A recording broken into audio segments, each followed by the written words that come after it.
Welcome to Insider's English. I'm Vero, and today I'm going to talk about the, or nothing.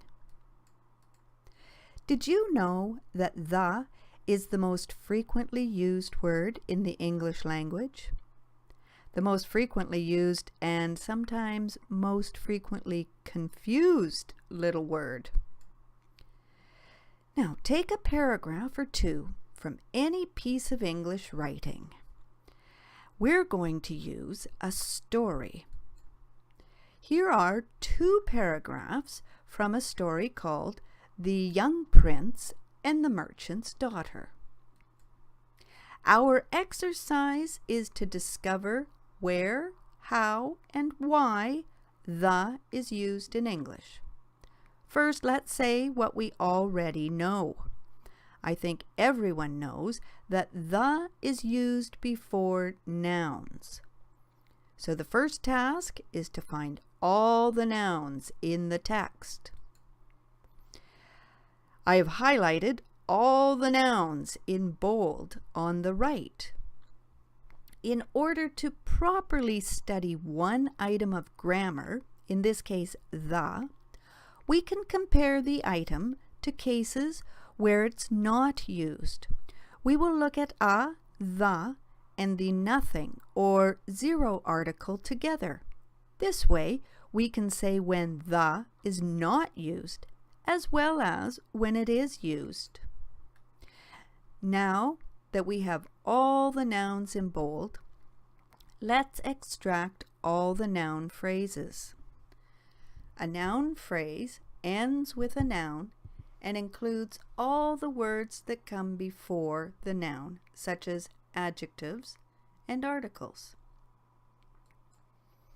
Next, we can sort the noun phrases by which type of article these phrases use.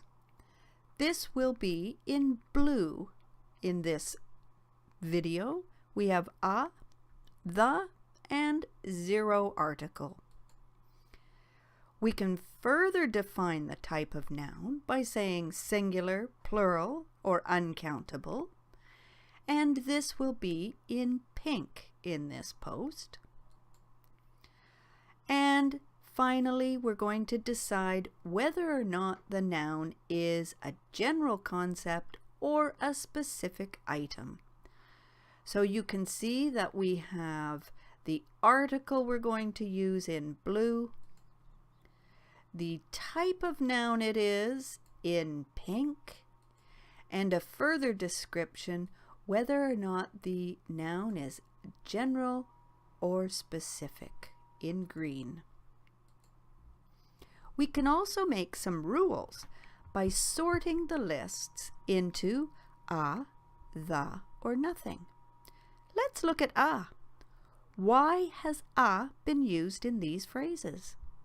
If we look at our data, we can deduce that when we have a singular or uncountable noun that is general, we should use Now we can look at the nothing or zero article. Our data here shows that uncountable and plural nouns that are general concepts should use the zero article. Now we are left with the. We have many possibilities here, and we can sort this data even further. Let's start with the singular nouns. We can see that all these singular nouns are specific. In the other data, we saw that singular nouns, which are general, use So we can deduce that when a singular noun becomes specific, we should change the article to the. Notice the first item, his father. Why do you think we've used his and not or the? Well, in English, we can get even more specific by using a personal pronoun. This data shows that these uncountable nouns are specific and should use the. If we compare it to the data for zero article, we can deduce that when an uncountable noun becomes specific, we should change the article to the. Here, our data shows that plural nouns that are specific can or should use the. We can compare it to the phrase that uses the plural general noun. This one uses the zero article.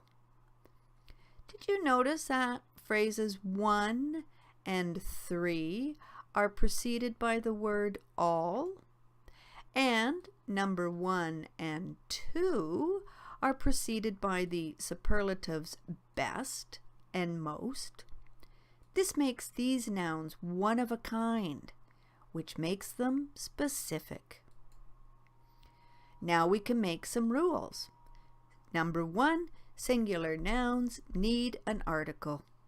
Number 2, if a singular noun is unknown or a general item, we should use a. And number 3, if a singular noun is a known item, we should use the. We can make rules for uncountable as well, and notice that they do not always need an article. If an uncountable noun is unknown or is a general concept, we use the zero article. If an uncountable noun is known, we use the. Plural nouns do not always need an article. If a plural, hey, wait a minute. This is the same rule that we used for uncountable nouns. That means that the uncountable nouns and the plural nouns use the same rule. So it seems that the first time we mention a noun, we use a for singular and zero article for plurals and uncountables. We change a to the every time we mention it again. We've seen that when we use a superlative, we're making the noun specific, so we need to use the. We noticed that if we use all, we make the group more specific. We need the in the phrase all the. I hope you've learned something here today. If you have any questions or comments, please feel free to visit our website and leave a comment. You can find us at www.insidersenglish.com. I hope to see you next time. Bye!